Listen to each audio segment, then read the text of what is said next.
Good morning बच्चों। आज हम सुपर क्लास में आ गए और फिजिक्स का जो पार्ट है वो आज एनिमल किंगडम में डिस्कस करेंगे। तो जैसे मैंने आगे बताया कि पाइसिस है वो दो पार्ट में डिवाइड कर दिया है, कॉन्ट्रैक्टिस और ऑस्टेक्टिस। ये दोनों में डिफरेंस ये है कि इसका एंडोस्केलेटन मतलब जो अंदर वाला हड्डी वाला पोर्शन होता है वो कार्टिलेजेस से बनता है और इसका बोन से बनता है। तो ये बेसिक डिफरेंस है, दोनों का स्ट्रक्चरल डिफरेंस है। अभी हैबिटेट में देखेंगे कि हैबिटेट में क्या डिफरेंस है। ये एक्सक्लूसिवली मैराइन है, जबकि बोनीफिशिस या ऑस्ट्रक्टिस से वो मैराइन और फ्रेश दोनों में पाई जाती है। माउथ है, इसमें वेंट्रल रहता है, इसमें टर्मिनल माउथ रहता है। तो पहले देख लेते हैं वेंट्रल माउथ और टर्मिनल माउथ डिफरेंस क्या है।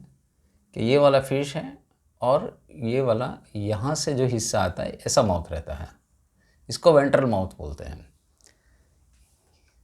इस टाइप का माउथ जो माउथ पार्ट होता है उसको वेंट्रल माउथ बोलते हैं।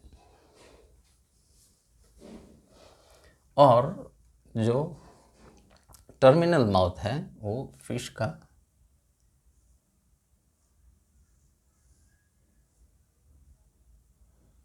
ये पोर्शन में पाउच लाइक माउथ आता है, इसको टर्मिनल माउथ बोलते हैं। ठीक है।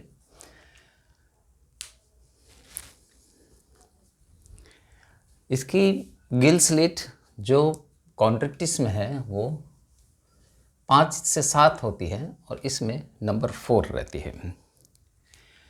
इसकी गिल स्लिट है वो कवर्ड नहीं रहती है। तो ये जो गिल स्लिट आती है यहाँ पे, ये 5 से 7 रहती है इन दिस केस, जो कार्टिलेजिनस फिश है उसमें। लेकिन इसमें 4 ही होती है और ऐसा एक फ्लैप लाइक कवर रहता है जो हमको ये स्लिट दिखती नहीं है, तो इसको ओपर्क्यूलम बोलते हैं।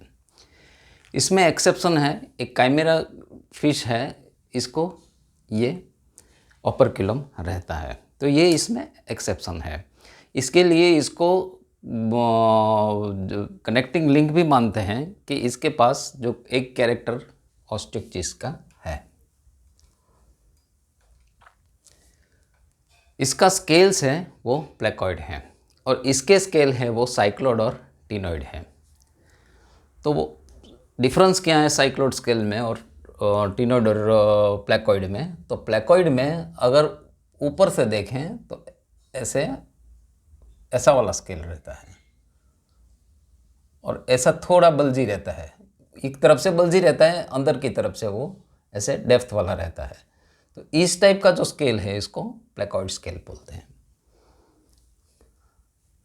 आपने टिनोइड, टिन वर्ड तो सुन लिया आगे टिनोफोरा में। टिन का मतलब होता है कोम्ब। तो आगे वाला हिस्सा कोम्ब जैसा अगर बन जाता है तो इस टाइप का जो स्ट्रक्चर बनता है स्केल का उसको टिनोइड स्केल बोलते हैं। ये वाला हिस्सा ऐसा कोम्ब जैसा बन जाता है। अभी तीसरा जो साइक्लोड स्केल कैसा होता है। साइक्लोड माने स्केल पे ये वाला स्केल है इसका, तो इसमें ऐसा स्ट्रक्चर है, इसको साइक्लोड स्केल बोलते हैं।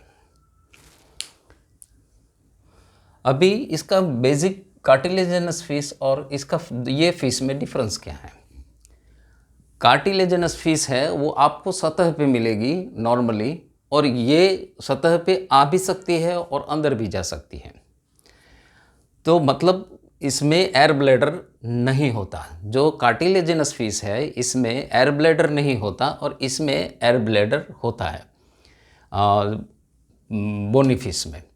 ये एयर ब्लैडर 2 पर्पस सर्व करता है, मतलब जो अगर फ्रेश एयर चाहिए तो उसमें हवा भर लेता है और बहुत टाइम वहाँ से अपनी ऑक्सीजन की मात्रा उसमें से मिल जाती है। दूसरा, उसको ऊपर रहने में उसको बहुत मूवमेंट नहीं करनी पड़ती है, तो सतह पे लंबे टाइम विदाउट मूवमेंट ये फिश बोनी फिश रह सकती है। लेकिन इसमें एयर ब्लैडर एब्सेंट होने की वजह से उसको ऊपर रहने के लिए मूवमेंट करना पड़ता है।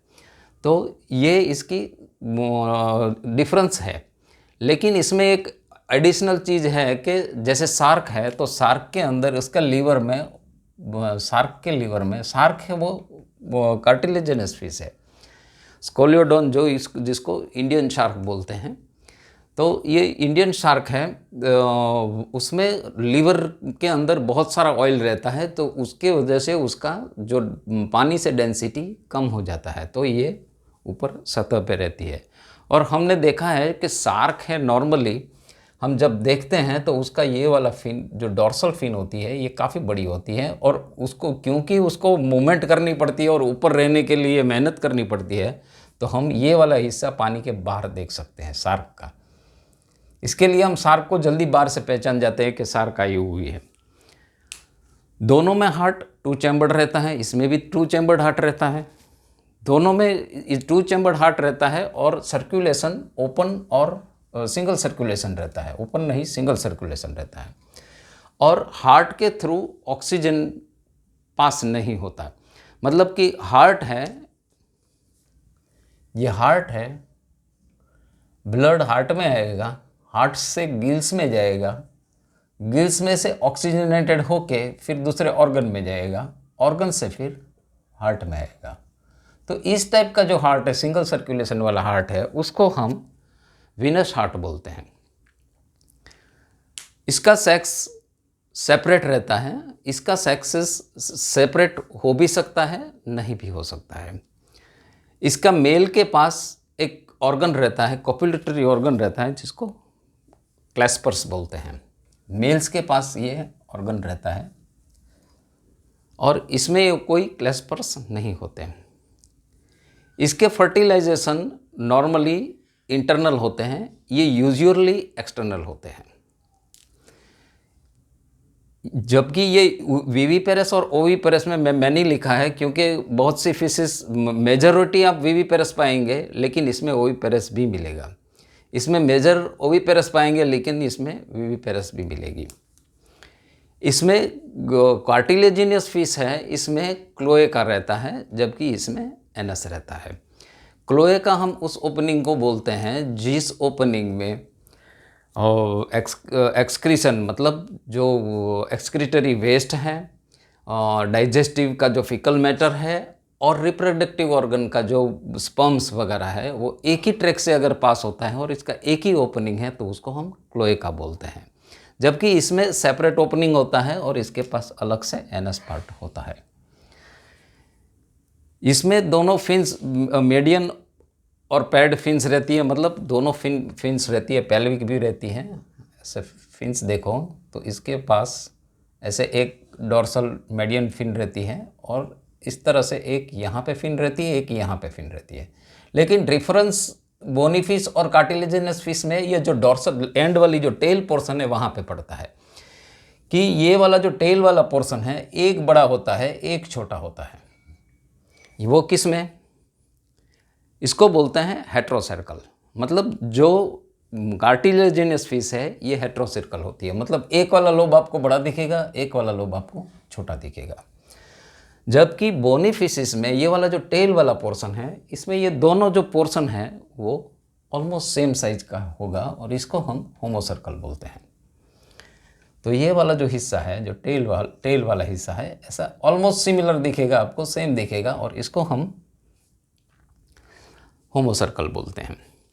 लेटरल लाइन ऑर्गन नॉर्मली कॉन्ट्रिक्टिस में नहीं पाए जाते हैं, ऑस्टियोक्टिस में पाए जाते हैं। लेटरल लाइन ऑर्गन क्या है? ये यहाँ पे लेटरल लाइन ऑर्गन होते हैं। ये लेटरल लाइन ऑर्गन का मतलब ये होता है कि जब दो फिशेस पास पास में स्विम कर रही होती है तो एक दूसरे से टकराती नहीं है। तो ये क्यों नहीं टकराती? क्योंकि इसके पास ये लेटरल लाइन ऑर्गन है, और बाजू का जो करंट चेंज है वो तुरंत ही भाप जाती है, मेज़र कर लेती है, और अपने आप को कोलाइड होने से बचा लेती है। तो ये लेटरल लाइन ऑर्गन की बात हुई। एक्सक्रीशन नॉर्मली ये यूरियोटेलिक रहता है, नॉर्मली बोल रहा हूँ, ये यूरियोटेलिक रहता है, और ये एमोनोटेलिक रहता है। मतलब एक्सक्रीटरी वेस्ट है एमोनोटेलिक। तो ये एमोनिया निकालेगी और ये यूरिया निकालेगी। तो ये हम बेसिक जो डिफरेंसेस और कंपैरेटिव वे मैंने बनाया है, तो आप इसको ज़रा ऐसे पढ़ लीजिएगा तो मज़ा भी आएगा और जल्दी भी हो जाएगा। और ये एक जो कार्टिलेजिनस फिश का जो लिस्ट है कॉन्ट्रैक्टिस का, वो मैंने बनाया है, शॉर्ट ट्रिक बनाई है, निमोनिक्स बनाए हैं। आप इसको ज़रा देख लीजिए, आपको मदद रूप होगा। तो आप इस तरह से याद रख लीजिए, नहीं तो कोई अपनी ट्रिक बना लीजिए। 4 पहिए की कार, या तो कार 4 पहिए वाली लेके स्कूल का don, try to meet the priest बोलो, या टू गो टू प्रीस्ट बोलो, बराबर है। Try to kill the priest, कुछ भी बोलो, लेकिन हमारा मकसद ये है कि कार्चर डॉन ये है एक फिश का नाम, स्कोलियोडॉन ये दूसरी फिश का नाम है, ट्राइगोन ये तीसरी फिश का नाम है, प्रिस्टीन ये चौथी फिश का नाम है। ये चारे हमारे टेक्स्ट बुक में दी है, इसीलिए मैंने ये यहाँ पे लिखा है। तो 4 पहिए वाली कार लेके स्कूल का don, try to meet the priest, हमें जरा नॉन वायलेंट रहते हैं, मीट द प्रीस्ट, ठीक है। तो इस तरह से आप ये चारों याद रख लो। अगर इस तरह से आपको नहीं पसंद आया तो अपनी तरफ से कोई ट्रिक बना लो। तो ये आज अभी इसके बाद हम थोड़ा इसका रिप्रेजेंटेटिव स्पीसीज इसके थोड़े देख लेंगे। जो इम्पोर्टेंस है ऑन द बेसिक्स के, इसका कोई स्पेशलिटी है। जैसे ये काइमेरा है तो इसको हम कनेक्टिंग लिंक बोलते हैं। क्यों कनेक्टिंग लिंक बोलते हैं? क्योंकि इसमें एक कैरेक्टर है जिसका ओपरक्यूलम ये ओस्टियोस्टिस का है। तो इस तरह से स्कोलियोडॉन है तो इसमें शार्क लिवर ऑयल निकालते हैं। तो ऐसे बहुत सारे हैं, कोई इलेक्ट्रिक फिश है वगैरह, एक सी हॉर्स है। इसका सबका हम बेसिकली 1 बाय 1 छोटा छोटा डिस्कशन कर लेंगे, ताकि अगर आपको एग्ज़ाम में आए तो कोई थोड़ा सा इसके बारे में थोड़ा नॉलेज हो। Thank you very much.